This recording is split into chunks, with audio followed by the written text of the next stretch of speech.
IBN 7 हौसला है।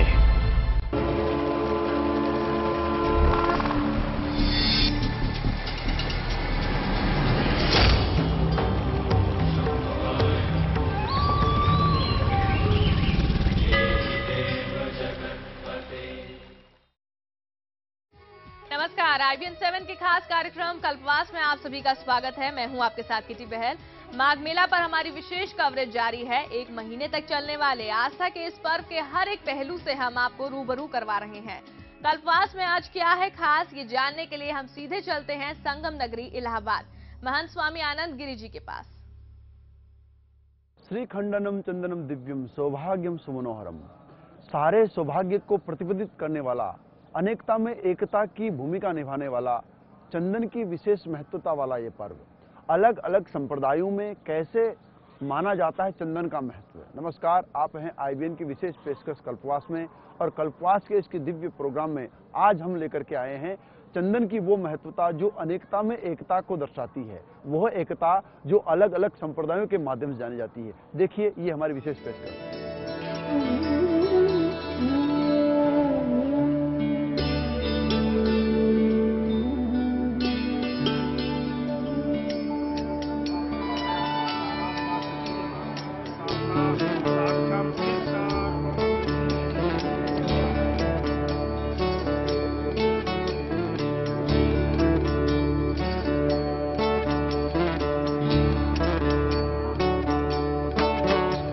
तिलक पूजा और भक्ति का एक प्रमुख अंग।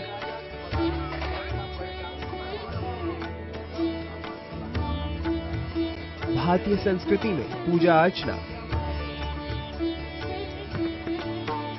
संस्कार विधि, मंगल कार्य, यात्रा गमन, शुभ कार्यों के प्रारंभ में माथे पर तिलक लगाकर उसे अक्षत से सजाया जाता है, और किसी भी मंगल कार्य पर निकलने से पहले लोग तिलक जरूर लगाते हैं। प्रयाग तट पर आए श्रद्धालुओं के लिए तिलक आशीर्वाद से कम नहीं है।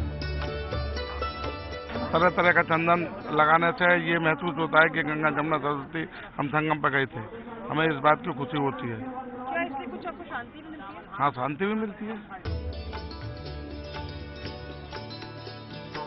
संगम नगरी इलाहाबाद में आस्था की डुबकी लगाते ढेर सारे श्रद्धालु भले ही देश के अलग अलग कोने से आए हों, लेकिन सबके पीछे की भावना एक ही है।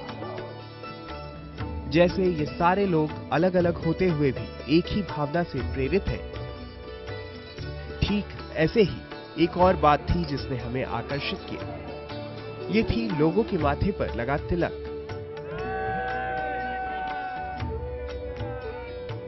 यहाँ काफी सारे चेहरे हैं, जहाँ नजर डालिए लोग नजर आ जाते हैं। इनमें से काफी के माथे पर तिलक है, और लोग खुद भी तिलक लगाना पसंद करते हैं। मन को शांति देगा, हमारी समृद्धि करेगा, हमारे पाप को समाप्त करेगा, हमें दिन प्रतिदिन आगे ले जाएगा। अभी नए लोग, नए जमाने के लोग इसको जानते नहीं हैं। जो इसको जानते हैं वो इसको प्राणों से ज्यादा मानते हैं। मैं इसलिए तिलक लगवाया हूँ कि मेरी बॉडी का संतुलन बनता है, कि अंदर शरीर संतुलित होती है, शीतल बनती है, और मेरा श्रद्धा जो है गंगा माँ के प्रति उत्पन्न होता है, इसलिए मैं लगाया तिलक। लोगों के माथे पर तिलक शायद आपको कोई नई बात ना लगे। हमें भी पहली नजर में इसमें कोई नई बात नहीं लगी थी, लेकिन जब हमने गौर किया तो एक बात पर हम जा ठिठके। यहाँ जितने भी पुरोहित हैं, श्रद्धालु हैं, साधु हैं, इनके माथे पर तिलक तो है, लेकिन सबके तिलक अलग अलग तरीके के हैं। और हमने भी यही जानने की कोशिश की कि आखिर क्यों है सबके माथे पर लगने वाले तिलकों में ये अंतर, और क्या है इस अंतर का कारण। हिंदू परंपरा के अनुसार किसी भी पूजा पाठ, जप तप अनुष्ठान की शुरुआत बिना गणेश वंदना के नहीं की जाती। उसी प्रकार बिना तिलक धारण किए कोई भी पूजा अर्चना भी आरंभ नहीं की जाती। कहते हैं कि एक असूना मस्तिष्क जो है वो अशुभ का प्रतीक माना जाता है। तिलक किसी भी चीज से लगाया जा सकता है, जैसे कि चंदन, रोली, सिंदूर, कुमकुम इत्यादि। और चंदन लगाने की, तिलक लगाने की एक विधि है जिससे उसी तरीके से अगर लगाया जाए तो बहुत से कामों में सफलता प्राप्त हो सकती है। जब हमने ये जानने की कोशिश की तो ये पता चला कि तिलक लगाने की परंपरा बहुत पुरानी है। कुछ संतों के अनुसार वैदिक काल से ही भारतीय संस्कृति में तिलक को स्थान दिया गया है। हमारी संस्कृति में तिलक का विशेष महत्व है। ब्राह्मण के खाली मस्तक को शमशान तक के समान कहा गया है। वहीं श्रद्धालुओं का कहना है कि तिलक से उन्हें विशेष अनुभूति होती है। ये तिलक तो भगवान का स्वरूप है। स्नान करके हिंदू का धर्म है, तिलक करना जरूर होता है। आज से तिलक भी करना जरूर होता है और भगवान का भजन भी करना जरूर होता है। तो ये हिंदुओं का प्रतीक है, नियम है। ये तिलक लगाना बहुत अच्छा होता है। शायद भारत के सिवा और कहीं भी मस्तक पर तिलक लगाने की प्रथा प्रचलित नहीं है। ये रिवाज कई सदियों से चला आ रहा है। माना जाता है कि मनुष्य के मस्तक के ठीक बीच में भगवान विष्णु का निवास होता है और तिलक भी ठीक इसी जगह लगाया जाता है। हमारे शरीर में 7 ऊर्जा केंद्र होते हैं जो अपार शक्ति के भंडार हैं। इन्हें चक्र कहा जाता है। माथे के बीच में जहां तिलक लगाते हैं वहां आज्ञा चक्र होता है। ये चक्र हमारे शरीर का सबसे महत्वपूर्ण स्थान है, जहां शरीर की प्रमुख 3 नाड़ियां मिलती हैं। इसलिए इसे त्रिवेणी या संगम भी कहा जाता है। ये गुरु स्थान भी कहलाता है। यहीं से पूरे शरीर का संचालन होता है। यही हमारी चेतना का मुख्य स्थान भी है। इसी को मन का घर भी कहा जाता है। इसी कारण से यह स्थान शरीर में सबसे ज्यादा पूजनीय है। 6 चक्र में सबसे ऊपर का यह आज्ञा चक्र है। इसके बाद बिंदु, यहाँ पर सहस्त्रार आता है। इसमें अष्टांग योग में यम, नियम, आसन, प्राणायाम, प्रत्याहार, धारणा, ध्यान और समाधि कहा गया है। तो ध्यान के लिए उसमें कहा गया है कि हम आज्ञा चक्र पर ध्यान करें और इस आज्ञा चक्र को ठीक है, यहाँ का जो बिंदु है उसी प्रकार से बिंदु की स्थिति में या प्रणव की स्थिति में या ज्योति की स्थिति में ध्यान करने के लिए कहा गया है।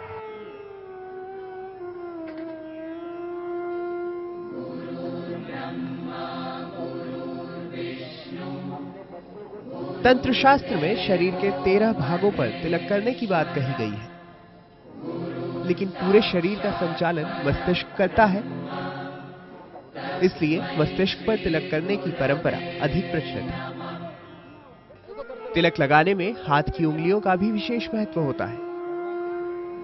अवसर के अनुसार उंगलियों का प्रयोग किया जाता है। तिलक धारण करने में अनामिका अंगुली मानसिक शांति प्रदान करती है। मध्यमा अंगुली मनुष्य की आयु वृद्धि करती है। अंगूठा प्रभाव, ख्याति और आरोग्य प्रदान करता है। इसलिए विजय तिलक अंगूठे से ही करने की परंपरा है। तर्जनी मोक्ष देने वाली अंगुली है, इसलिए मृतक को तर्जनी से तिलक लगाते हैं। सामुद्रिक शास्त्र के अनुसार अनामिका और अंगूठा तिलक करने में सदा शुभ माने गए हैं। अनामिका अंगुली सूर्य का प्रतिनिधित्व करती है। तिलक का हमारे जीवन में अत्यधिक महत्व है। शुभ घटना से लेकर अन्य कई धार्मिक अनुष्ठानों, संस्कारों और किन्हीं विपरीत परिस्थितियों में जाने वालों को शुभकामना के तौर पर तिलक लगाया जाता है। तिलक वैदिक विज्ञान का एक अद्भुत अनुसंधान है। वेद को समझने के लिए वेद का 6 अंग शिक्षा, कल्प, निरुक्त, व्याकरण, छंद और ज्योतिष, और फिर इसको सरल से सरल ढंग से सुतर्क तर्क के द्वारा समझाने के लिए 6 आस्तिक दर्शन हुआ। 6 आस्तिक दर्शन में सबसे पहला सांख्य दर्शन है, उसके बाद वैशेषिक है, न्याय है, मीमांसा है, योग है और 6ठा वेदांत कहा जाता है। इसमें योग दर्शन में अष्टांग योग की प्रधानता दी गई, जिसमें 6 चक्र भेदन कहा जाता है। हमारी संस्कृति में तिलक सूर्य का प्रतिनिधित्व करता है। इसी कारण ज्यादातर तिलक लगाने में लाल या पीले रंग का प्रयोग होता है, जो कि सूर्य के परिचायक होते हैं। सूर्य के ओज को लोगों तक पहुंचाने का माध्यम भी तिलक ही बनता है। इसी कारण शरीर के सबसे मुख्य बिंदु पर तिलक लगाया जाता है। पहले महिलाएं भी तिलक धारण करती थी, लेकिन अब बहुत कम जगहों पर ही महिलाएं तिलक लगाए दिखती हैं। उसकी जगह उनके माथे पर टिकली या बिंदी लगी दिखती है। तिलक प्रायः चंदन का होता है। चंदन की प्रकृति शीतल होती है। जब शीतल चंदन मस्तक पर लगाया जाता है तो उसके पीछे का केंद्रीय भाव होता है शरीर के केंद्रीय संस्थान जो कि मस्तिष्क के अंदर है, उसे भी शीतलता प्रदान करना, ताकि मनुष्य जब दूसरों से बर्ताव करे तो वो औरों को भी शीतलता प्रदान करे।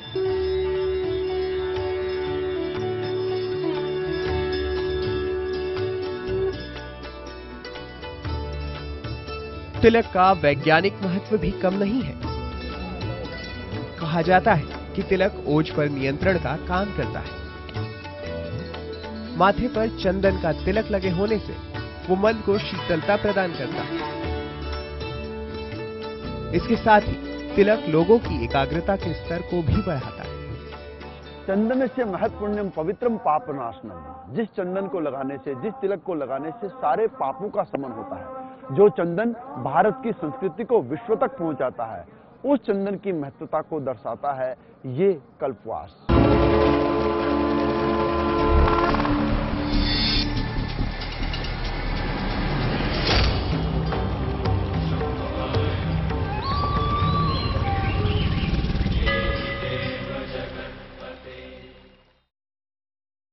नमस्कार, ब्रेक के बाद पुनः आपका स्वागत है आईबीएन की विशेष पेशकश कल्पवास में। कल्पवास का ये विशेष सेगमेंट बता रहा है तिलक और चंदन की महत्वता। शैवीय अखाड़ों में सन्यासी किस प्रकार से चंदन से अपने महादेव को मनाते हैं, अभिषेक के बाद वो कैसे त्रिपुंड धारण करके सुशोभित होते हैं और कैसे वैष्णव संत अपना ऊर्ध्वपुंड चंदन लगा करके अपने नारायण को मनाते हैं, शालिग्राम की पूजा की महत्वता कैसे दर्शाते हैं। आइए देखिए इस रिपोर्ट में।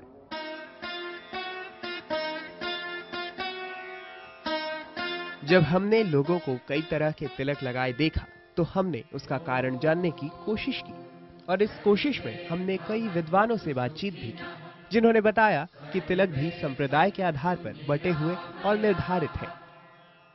तिलक को मुख्य रूप से 3 भागों में बांटा गया है: त्रिपुंड, अर्धपुंड और बिंदु। त्रिपुंड उस तिलक को कहते हैं जो कि पूरे माथे पर लगाया जाता है। मुख्य रूप से ये तिलक वैष्णव संप्रदाय के लोगों के लिए होता है। हमारे आर्ष पुरुषों ने तिलक का विधान बतलाया है। ब्राह्मण के लिए त्रिपुंड तिलक का विधान है। हमारे एक गुरु जी थे पंडित रामदेवाचार्य, यद्यप थे रामानुज संप्रदाय के,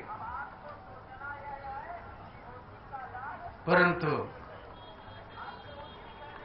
वो त्रिपुंड लगाते थे।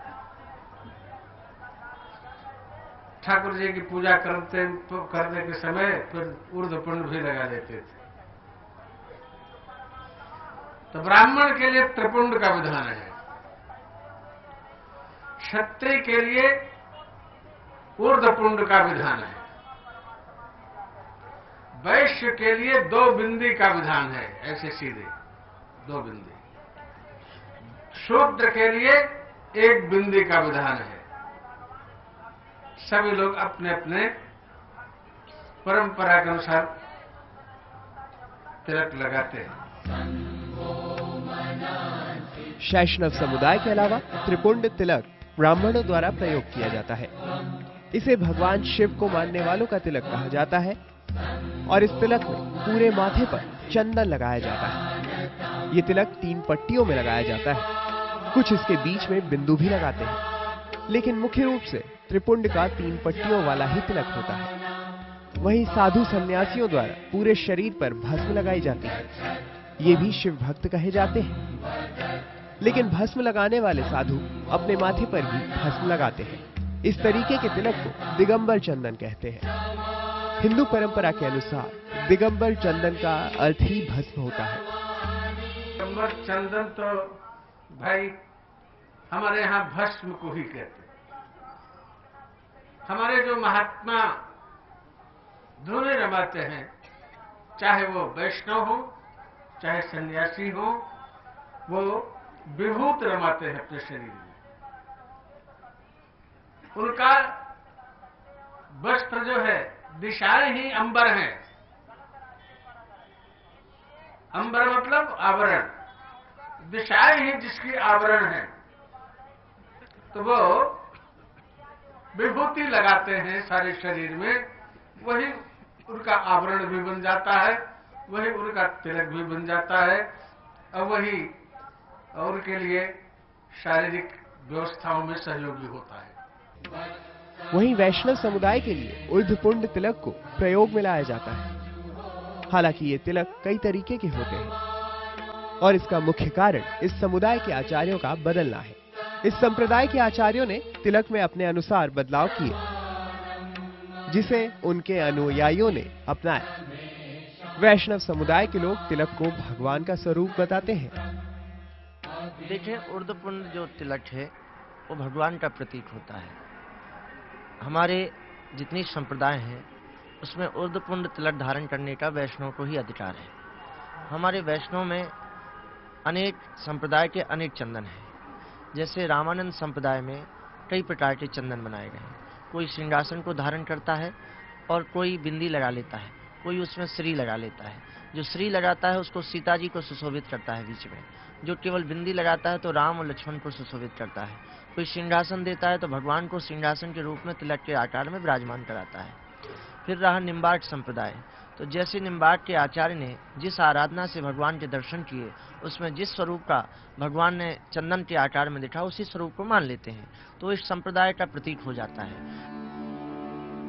वैष्णव समुदाय के संप्रदाय में कुल 12 तरीके के तिलक हैं। इन सभी को बनाने का मूल तरीका एक ही है, लेकिन इनमें कुछ बदलाव करके 12 तरीकों से लगाया जाता है।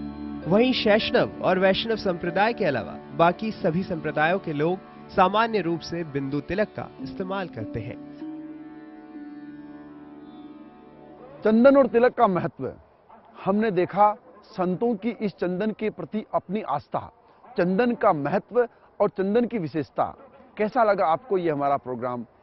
अगर आप देना चाहते हैं हमें कोई सुझाव तो जरूर लिखें IBNखबर.com पर। नमस्कार।